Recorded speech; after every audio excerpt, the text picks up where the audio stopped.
நெருங்கினார்கள். சவுலுக்கு விரோதமாக யுத்தம் பலத்தது. வில் வீரர்கள் சவுலை நெருங்கினார்கள்.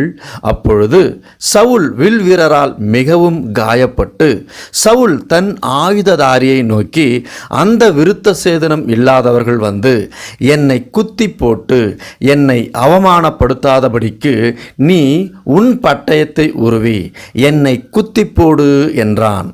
அவனுடைய ஆயுததாரி மிகவும் பயப்பட்டதினாலே அப்படி செய்ய மாட்டேன் என்றான். அப்பொழுது சவுல் பட்டயத்தை நட்டு அதின் மேல் விழுந்தான். இரதங்களும் குதிரை வீரரும் அவரை தொடர்ந்து நெருங்கினார்கள். அப்பொழுது சவுல் திரும்பி பார்த்து என்னை கண்டு கூப்பிட்டார். அதற்கு நான் இதோ இருக்கிறேன் என்றேன்.